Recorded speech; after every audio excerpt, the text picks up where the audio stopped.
Hey guys, it's Brandon, aka B.Rich Beauty, aka your beauty best friend. Happy Wednesday, y'all. Child, Quavo and Saweetie out here in these elevator streets fighting. Jen Shah is a fraud. And I watched Tina, the documentary. We're going to talk about that and a lot more. You know what to do. Grab your tea, grab your beverage, let go.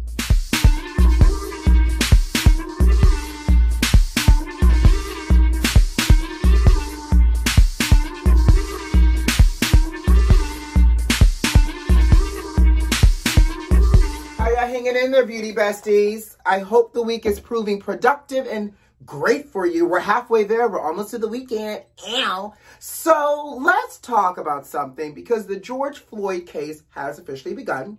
And yesterday was like day 2 of the trial against the officer, Derek Chauvin, who put his whole knee on George Floyd's neck for 8+ minutes. And, you know, I wanted to talk about it, but I realized I don't think I could talk about this until the end because I started watching clips of it yesterday and I realized I did not have the emotional bandwidth to support the chaos that's going on in this trial. When I say chaos, I'm speaking from the lens of them painting the case. They start out with this character assassination of George Floyd. And at the end of the day, we know that the cop did it. The cop killed this man in cold blood, had his knee on this man's neck. Fellow officers stood by and watched. This man was not resisting arrest. He was handcuffed on the ground. He called out for his mama. We know that. And I realized as I wanted to watch this, I could not take myself through reliving the trauma of last year. And I said, you know what? What I'm not going to do to myself is traumatize myself. But what I will do is at least I'll let the case, I'll read where I can. I'll let the case play out, the trial, excuse me. And then once we get to the end of the trial, we'll talk about it. So therefore, I don't want y'all to think I'm avoiding talking about it, but I kind of am just for my emotional well-being. Because, child, you know, still working from home and seeing this on television and then having to log into calls, it makes you a little bit more sensitive and a little bit more agitated. Child, you can have somebody talking about good morning, and then all of a sudden I could just see myself like, is it really a good morning?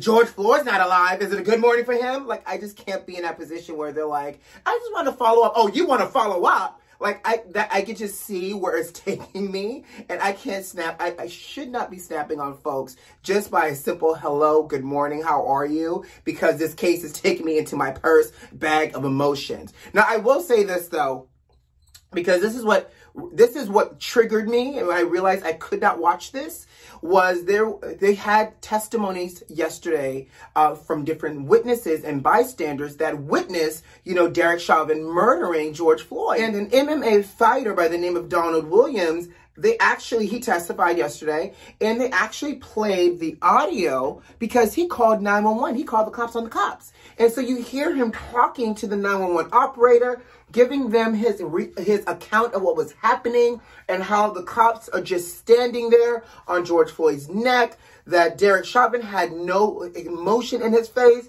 and that literally George Floyd was on the ground, hands behind his back, not resisting. And the 911 operator, I guess she was doing her job, she said, do you want to talk to the sergeant on duty? Let me transfer you. But like, that's when I knew, Brandon, I can't do this. Can't do this. So we'll talk about it when it's over. Now, let's jump into the real hot and juicy topics and tea for today. And it's starting out with Migos rapper Quavo and Saweetie. Child, they got caught by TMZ releasing the elevator footage of what looks to be an altercation between the two.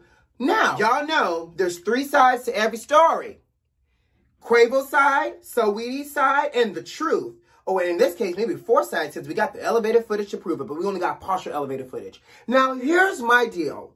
Now, because, you know, I was watching the video and I like to read comments so I can get a little bit more of a fuller understanding, and I bounce between to see the articles between different blog sites to see if I can get a better picture. Now, it sounds like before they got on the elevator, it was some form of altercation where it looks like, allegedly, Saweetie may have swung on Quavo.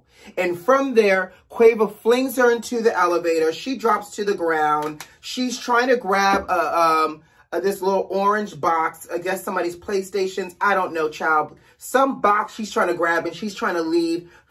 And Quavo pushes her into the elevator. Now, all of this was caught on camera because this is the elevator in the building that they live in, by the way. So, You see that they're in there. Quavo catches himself that there's a camera in the elevator. He changes his behavior until they get to their desired floor. He literally grabs the belongings, the book bag, and the little trunk case thingy, and he waits for her outside the elevator, puts the little trunk down to hold the elevator door open, and he holds the door open. Never once did he extend his hand to help this girl up off the ground, though, and you see her trying to pull herself up off the ground using the railing, and she limps out. Now, here's my thing. Again, we don't know what's happening in the relationship. We don't know what caused this tussle to happen. But what I'm really concerned with, y'all, is that the internet, yes, the internet actually is over here trying to justify and find excuses for Quavo responding to Saweetie, Saweetie responding to Quavo, when none of us know the real story. But you know what really is concerning? Professional boxer Adrian Brunner had the nerve to comment and was like, if my woman doesn't fight like this with me, I don't want her, because otherwise she's going to be too calm and go out and cheat on people. I'm paraphrasing. Excuse me, sir? Did you really wake up today and choose toxicity and add these comments about a fight that you know nothing about? Like, what is happening out here in these streets? Why are we seeing such a rise in violence in these relationships? Obviously, with everything that glitters ain't gold, child, and gold is faux gold and false gold and fake gold. And obviously, these aren't relationship goals. But still, why are we seeing this rise in these violence in these relationships? And we've seen it because we've been talking about it. It's everywhere. And now cameras are leaking the truth in a sense. But why are we seeing the rise of this? And why do we have people who have platforms like Adrian Brunner chiming in with such toxic viewpoints on these things? Again, we don't know what happened in the relationship. Who knows where the violence stemmed from, who initiated the violence? But at the end of the day, we got to do better, y'all. We can't be looking at this like, well, ooh, that's true love right there. That's black love. No, that's called therapy, trauma, toxicity. I need help. I don't need to be in this situation. I need to move on. That's what those things are called, because healthy relationships should not look like that. And people should not look at those types of examples of fights and violence and altercation and think that's healthy. Excuse me? Kumquat? I just feel like we can't normalize this type of behavior. And obviously, they're not still together. Saweetie and Quavo broke up, but child, this elevator footage got me thinking very much a la Solange. And that's another thing. Solange's name started trending because obviously it was elevator footage. Poor Solange. She will always be tied to elevator footage. Moving on. Baby, the block is hot. The block is hot. Jen Shah from Real Housewives of Salt Lake City is a fraud, honey. She and her main assistant, Stuart Smith, have been arrested for committing all types of fraud. 1 count on conspiracy of wire fraud and 1 count of conspiracy of money laundering. What? Baby, let me tell you something. This is hot. Because I'm going to tell y'all, I told y'all in the beginning, something wasn't right in the milk. I needed to know where Jen Shah and Sharif got all this money. Because granted, Sharif is a college football player. Don't get me wrong. I'm sure he makes a cute coin. But something did not add up to when Jen explained what she did for a living. I get marketing. I have a marketing degree for those that may not know. I get that there's all types of marketing as well. But the way Jen explained it during the reunion when Andy asked her what she did seemed a little sketchy and a little murky. Honey, it looked as sketchy as her brows. Now, I'm going to tell you. So, here's how this went down. Apparently, this has been going on for 9 years. So this is a 9-year scheme of like a telemarketing where they would help people with their business by selling them a lead list so that they can grow their business. Well, the word on the street is they were targeting and scamming older and elderly people that most of them didn't even have computers. So how are you doing telemarketing and lead lists and these people ain't got computers? That's the first thing. Second of all, they were also trying to detach themselves from this telemarketing scheme by having these LLCs with third-party names. Jen Shah was also telling other investors and co-conspirators to, move money to offshore accounts and to use encrypted messaging platforms to communicate with their customers as well. I'm sorry, if your business is, and I get it, When it comes to financial things, you want things to be secure. But honey, if you over here sneaking over here and moving money over here and using encrypted messages to converse with this person over here, and then telling people to only take out a certain amount of money and move money around up to a certain cap to not trigger any type of alerts, something ain't right in this business. Now, something wasn't right because they had this lavish lifestyle. I needed to know how Jen was paying for all 5 of these assistants in A Partridge in a Pear Tree. She had way too many assistants, way too many glam people for her to just be a good old telemarketer, a good old football coach. Like, she has been lying through her Botox face to us this entire time. And now it's caught up with her. Now, this is how it went down for Jen getting arrested. Grab your teacup, beauty besties, because I am reporting to you live and in living color. Now, apparently, the feds and the SWAT showed up at Jen's home, and she had family members staying in her home. So they went up into the home, child, and the Chateau Shaw, and they started rummaging through everything, looking for stuff, I guess evidence of her fraud. And they got to 2 locked rooms in the house, and they had to call Sharif. They called Sharif and was like, hey, I need you to come, blah, blah, blah, whatever. Because they thought Jen was hiding in the house somewhere, especially in these locked rooms. So I guess that tipped Sharif off. So then apparently, Sharif called Jen while Jen was in the cast van as they were heading to Colorado, because again, they were doing this, the cast trip on the girls trip, right? So she, being Jen, lied through her Botox and said, oh my God, guys, pull over. I have an emergency. Sharif is in the hospital. So then Jen's aunt comes to pick her up, and off the side of the road, by the way, because they pulled over the cast van to the side of the road. Jen's aunt picks her up, and then the SWAT team and the feds comes to the van, the cast van, rummages through the cast van. Jen is not there. Jen is gone, ducking and dodging. She is on the run like Beyonce and Jay-Z. So she is on the run. Now, based off of Jen's cell phone location and pinging off of tower cells, that's how the feds found her, and they pulled her and her aunt over, and they arrested Jen, and they arrested Jen's assistant too. Whoo, child, I need a sip of tea. So now, apparently, it looks like Sharif tipped her off, which is the reason why she didn't get caught getting arrested in the cast van with the other girls and where the Bravo camera was. But apparently, Bravo filmed the SWAT team and the feds coming to the cast van, searching through and everything else like that. Baby, what is going to happen? Do you think Sharif is going to try to now distance himself to try to protect his finances? Because she was released out on bond, but you know, she has stipulations. She can't go nowhere and travel. She can't move more than $10,000 out of her bank account without approval from the court. So is Sharif going to like distance himself and try to separate so that way they don't seize his money? Are they going to show the rest of this on the show? Because, you know, Bravo has declined to comment on all of this. Is she going to get fired? Is Jen Shah about to be sitting up in somebody's Martha Stewart jail cell? I need to know these things because let me tell you, like the old folks say, what you do in the dark comes to light, honey. And I don't know how she thought she was about to sit here on this national platform with this extravagant, rich lifestyle, pretending to be rich and famous, and not think her shady dealings was not going to come out to light. Y'all didn't see what happened to Apollo? Okay. I wonder what Mary Cosby thinks about this.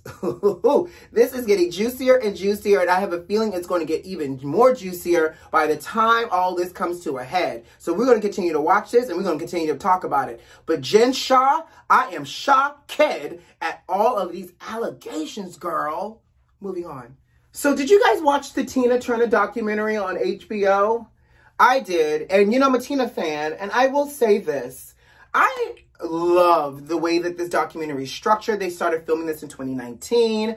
You know, they broke it out in part 1, part 2, part 3, part 4, part 5, and they labeled it like different chapters of her lives because it was definitely chapters of her lives. So here's my overall takeaway about this Tina documentary if you have not watched it yet. You know, Tina entered the business when she was a child, basically a young teenager, and she was with Ike for about 16 years altogether.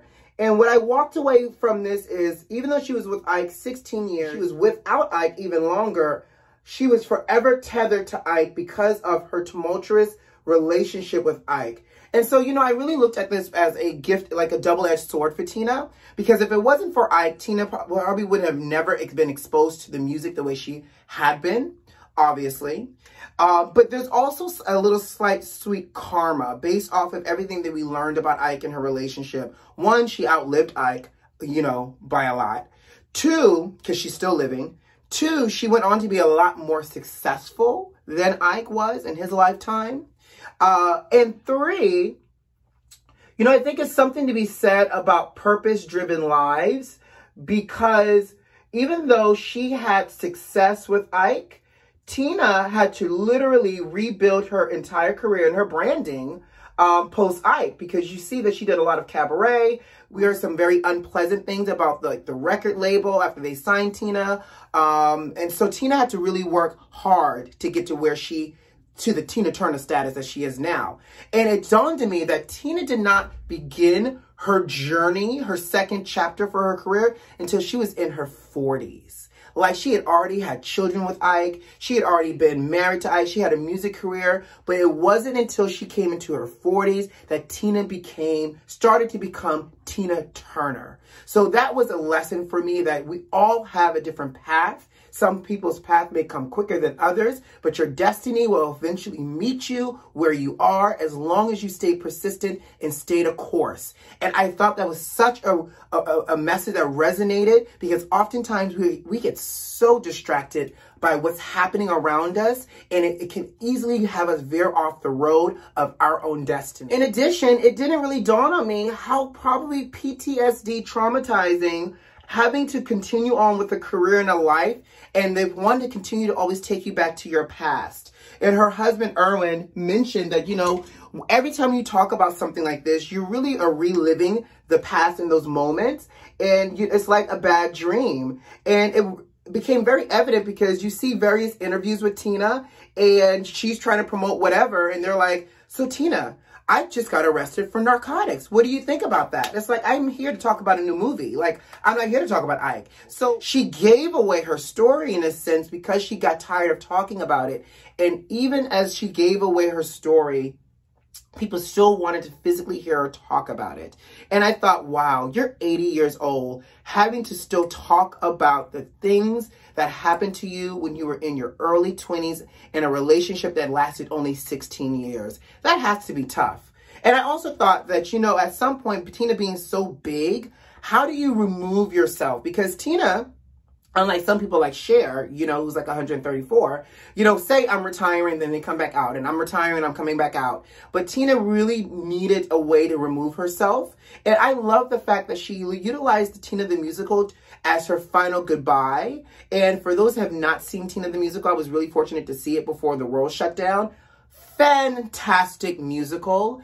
Adrienne Warren, amazing. The Broadway soundtrack is exquisite. Listen to it. It's amazing. YouTube and try to find clips of Adrienne on Broadway. And so I think, because, you know, actually the play opened in London, then it came to Broadway. And so that's when Tina came as her final farewell. And you know what, something, honey? And I was talking to my cousin about this last night. You got to love Miss Oprah Gail Winfrey, because Oprah is everywhere you want to be, like Discover. Oprah was on one side of Tina, and Tina's husband was on the other side, and Gail was behind Oprah. Like, Oprah is there at the premiere of the musical. Oprah and Gail are at the front row of Tina's wedding to Erwin. Oprah is best friends with Dr. Maya Angelou, the late Dr. Maya Angelou.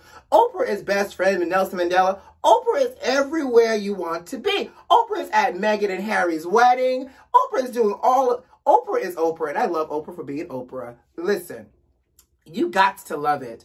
But it's worth a good watch, and if you have not seen it, you should absolutely watch the documentary. On that note, I got to go. Guys, you know what to do. Subscribe to the channel if you like this video if you like, and leave me a comment. Check the notifications to make sure they're turned on. Who loves you? I do. See you on Friday. Bye.